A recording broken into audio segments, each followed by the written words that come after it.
Hello friends, आपका स्वागत है हमारे शॉर्ट ट्रिक की चैनल में। और मैं बताऊंगी आपको आज मौर्य प्रशासन के बारे में। मैं आपके लिए आज मौर्य प्रशासन के क्वेश्चंस लाई हूँ।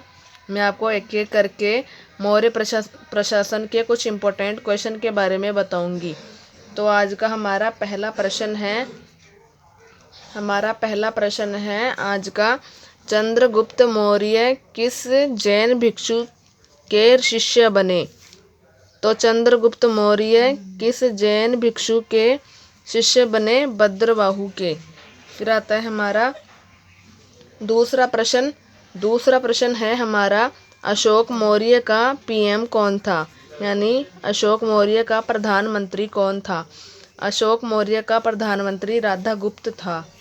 फिर आता है हमारा तीसरा प्रश्न है हमारा, पर्ण और माशक किस राजवंश की मुद्राएं हैं?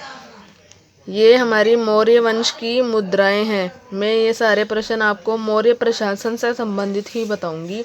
फिर आता है हमारा चौथा प्रश्न, मौर्य प्रशासन व्यवस्था में तीर्थ का अर्थ है। मौर्य प्रशासन में तीर्थ का अर्थ है प्रशासनिक विभाग। फिर आता है हमारा पांचवा प्रश्न है हमारा, मौर्य वंश का संस्थापक कौन था? मौर्य वंश का संस्थापक था हमारा चंद्रगुप्त मौर्य।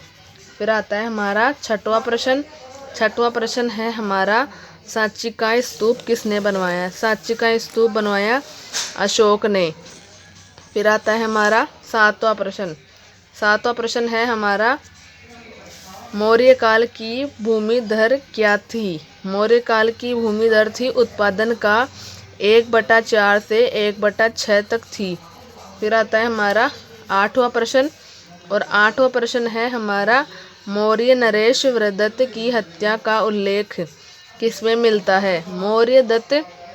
मौर्य नरेश वृद्धत की हत्या का उल्लेख हर्षचरित में मिलता है, जो बाणभट्ट ने लिखी थी। फिर आता है हमारा अगला प्रश्न नौवां, पाटलिपुत्र में स्थित चंद्रगुप्त का महल मुख्यतः बना था, मतलब किससे बना था? यह बना था लकड़ी का। फिर आता है हमारा 10वां प्रश्न है हमारा, सारनाथ में बौद्ध स्तूप का निर्माण किसने करवाया था?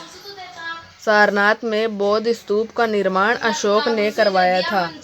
फिर आता है हमारा 11वां प्रश्न है हमारा, मानसेहरा और शाहबाजगढ़ी से प्राप्त अशोक के अभिलेखों की लिपि क्या है? मानसेहरा और शाहबाजगढ़ी से प्राप्त अशोक के अभिलेखों की लिपि खरोष्टी लिपि है। फिर आता है हमारा अगला प्रश्न आता है हमारा 12वां प्रश्न है हमारा, मालवा गुजरात एमएच का मतलब है महाराष्ट्र किस शासक ने पहली बार जीता? ये चंद्रगुप्त मौर्य ने जीता था।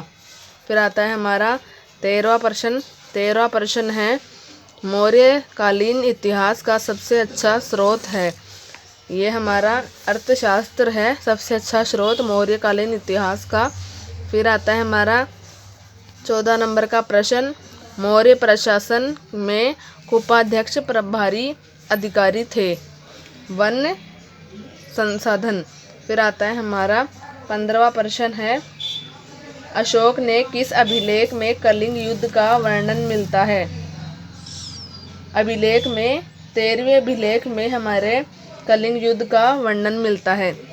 मैंने आपको एक एक करके 15 प्रश्नों का कलेक्शन दिया है, आप इनको आसानी से याद करें। मैंने अलग अलग कलर में आपको दिखाया है, जिससे आपको ये आकर्षित लगेंगे और आपको पढ़ने में भी अच्छा लगेगा। Thank you friends watching my video.